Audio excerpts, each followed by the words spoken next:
ఎన్నో డబ్బులు తీసుకుని కూడా పనులు చేయని పరిస్థితులు ఎన్నో ఉన్నాయి. కానీ మేము మహిళా గ్రూప్స్, చేనేత, హ్యాండ్లూమ్, హ్యాండీక్రాఫ్ట్, చేతి వృత్తులు వాళ్ళందరం కూడా కరోనా టైంలో ఎన్నో కష్టాలు అనుభవించాము. మా కమిటీయే ఒక మమేకమై మాకు మేమే రక్షణ కల్పించుకుని అనేక రకాలుగా ప్రభుత్వ దృష్టికి, స్టేట్, సెంట్రల్ దాకా తీసుకెళ్ళి ఈ అభ్యుదయ కమిటీ ముందంజలో పనిచేస్తుందని తెలియపరుచుకుంటూ, గత 5 సంవత్సరాలుగా ఒక ముఖ్యమంత్రిగా బాధ్యతలు ఏం తీసుకున్నారో ఆయనకు తెలియకోకుండానే ఆయన మొన్న జరిగిన వారం రోజుల క్రితం, గత ఆదివారం జరిగిన ముంపు, బుడమేరు ముంపు ఎవరికి తెలియదు, భగవంతుడికి కూడా తెలియదు. ఒక్క పెట్టిన కట్టలు తెగి మొత్తం విజయవాడని ముంచేస్తే దాన్ని ఒక 5 రోజులకి బయటకు వచ్చి తుకలక ముఖ్యమంత్రి గారు ఏం మాట్లాడుతున్నారండి? ప్రభుత్వానికి చిత్తశుద్ధి లేదంట. ముఖ్యమంత్రికి, ఈ రాష్ట్ర ముఖ్యమంత్రికి చంద్రబాబు నాయుడు గారికి చిత్తశుద్ధి లేదంట. అయ్యా జగన్మోహన్ రెడ్డి గారు, ఆయనకి చిత్తశుద్ధి లేదు, నీకు చిత్తశుద్ధి ఉంది కదా. లారీ మనుషులు తీసుకొచ్చి అక్కడ పైపుల రోడ్లో లారీ మందిని తీసుకొచ్చి ఎన్మాలు పెట్టుకుని మీడియాతో మాట్లాడటం అది కాదు కావాల్సింది. మనుషులకి మానవత్వం అంటే ఒక బ్రెడ్ కానీ, ఒక పులిహార ప్యాకెట్ కానీ, ఒక బిస్కెట్లు కానీ, ఒక వాటర్ కానీ, ఒక పాల ప్యాకెట్ కానీ పేదలకి, అల్లాడుతున్న జీవాలకి ఒక అట్టిపండన్నా పెట్టావయ్యా? ఎన్ని లక్షల కోట్లు ఎన్ని డిపార్ట్మెంట్లో దోసుకుని మొత్తం తిన్నదంతా కూడా ఏమైపోయిందయ్యా? ₹1 కూడా నీకు పేదలకి అన్నం పెడదామని నీకు అనిపించలేదా?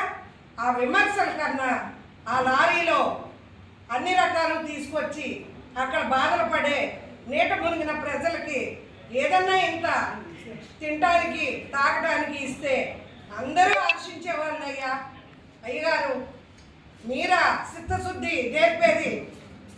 75 సంవత్సరాల మనిషి, మానవత మనిషి, ఒక దేవుడి రూపం దాల్చి ఈ రోజున విజయవాడలో, ఇక్కడ భవానీపురం, చిట్టినగరు, సాయిరాము, అనేక కబేళ అన్నీ కూడా పేకల లోతు నీళ్లతో మునిగిపోతే అన్నింటినీ సిబ్బందిని రప్పించి సుజనా చౌదరి గారు ఒక ఎమ్మెల్యేగా, ఆయన అందరూ ఆ ఏరియా, చిన్ని గారు ఎంపీ గారు విజయవాడలో అటు తిరిగి ఇటు తిరిగి, సింగనగరు, కండ్రిక, ఇటు భవానీపురం, నిద్ర ఆరాలు మానేసి వాళ్ళంతా కూడా పనిచేస్తుంటే ప్రభుత్వానికి చిత్తశుద్ధి లేదని ఏ రకంగా మీరు మాట్లాడతారు?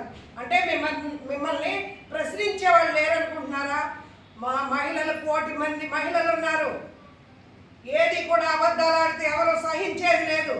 ఆయన వారం రోజులుగా అక్కడే కంట్రోల్ రూమ్లో ఉండి, నారాయణ గారు మంత్రి గారు, ఆయన ఒక పెద్ద వ్యక్తి, అన్ని సంవత్సరాల అనుభవం ఉన్న మనిషి, ఆయన కంటికి నిద్ర లేకుండా అన్నీ కూడా చిత్తశుద్ధితో ప్రతి ఒక్క వ్యక్తి, కొల్లు రవీంద్ర గారు, అచ్చెం నాయుడు గారు, లోకేష్ బాబు గారు, అంటే ఏదో నేను పాట పాడి పాఠం చెప్పేది కాదు. మీకు టీవీలో కనిపించట్లేదా? మీరు స్వయంగా వచ్చారు. పసిపిల్లలు ఏడుతుంటే మీకు ఏమీ ఇదవట్లేదా? ఒక డాక్టర్లుగా, ఒక ఆరోగ్య రీచ్ కానీ, కడుపుతో ఉన్న పిల్లలు కానీ, ఈ బృందాలు వచ్చి మెడలోతు నీళ్ళల్లో నుంచి ఒక రోజుకి ఆదివారమే 100 మందిని కాపాడారు. మేము స్వయంగా చూసాం. డబ్బులు తీసుకున్నారని అనేక రకాలు తీసుకుంటే ఒక చోట ఎక్కడన్నా వాళ్ళకి ఏమి లేని వాళ్ళు ఎవరన్నా తీసుకున్నారేమో తప్పే. డబ్బులు తీసుకున్నారు, అది చేశారు, ఇది చేశారు అని ఉరుకుళ్ళాడిచ్చి మంచిని నేర్చుకోవడం, ఇంకా కూడా ఇంత జరిగినా కూడా మంచి నీకు రావట్లేదంటే ఏం చెప్పాలో మాకు అర్థం కావట్లేదు. 5 రోజులకు వచ్చి నువ్వు ఒరగబెట్టింది ఏంటో చెప్పాలి మా అందరికీ.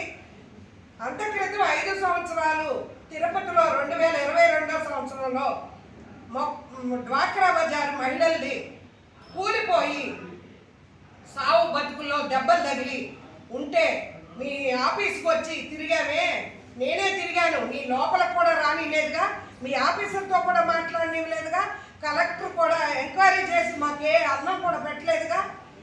అందరూ అక్కడ స్వచ్ఛంద సంస్థలు వచ్చినాయి, స్వచ్ఛంద సంస్థలు వచ్చి అక్కడ ఉన్న 300 గ్రూపు సభ్యులు, చేనేత కార్మికులు, డోక్రా మహిళలు అందరినీ 10 రోజులు రూముల్లో అకామిడేషన్ ఇప్పించి తిరుపతి పట్టణంలో ఆ రోజున టీడీపీ గెలవపోయినా కూడా ఆ వ్యక్తులందరూ వచ్చి కాపాడారే. అలాగే నువ్వు కాపాడు, అందరినీ మంచి చేయండి. మంచి ఎప్పుడైనా సరే మంచి దక్కుద్ది, అంతేగాని విమర్శించినంత వల్ల మంచి రాదు. మనం ఇంకా కూడా మంచిగా బతకాలని నేర్చుకోవాలి. ఆ రోజున అన్నీ కూడా 10 రోజులు భోజనాలు వండి పెట్టి అనేక రకాలుగా మేము చేసుకున్నాం.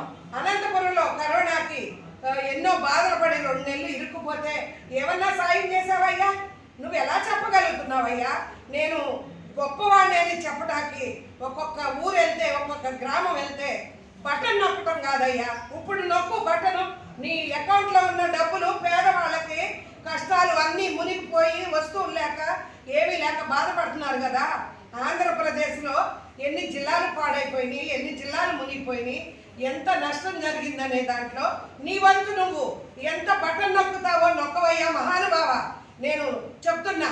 అంతేగాని 75 సంవత్సరాలు అహోరాత్రులు ఆయన కష్టపడి పనిచేసే ముఖ్యమంత్రి గారిని నీకు నిందించడానికి అర్హత లేదని నేను చెప్తున్నా.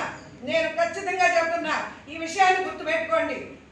నేను ఉన్నది నిజాలు మాట్లాడి అనేక రకాల కష్టాలు అనుభవించి మేము ఎన్నో డబ్బు పోగొట్టుకున్నాం, 5 కోట్ల దాకా.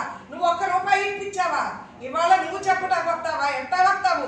నువ్వు ముఖ్యమంత్రి అయినా సరే నిన్ను నిలదీసేవాళ్ళు లేరు. ఆ రోజున ఏదన్నా నిలదీస్తే చంపుతాము, జైల్లో వేస్తాం.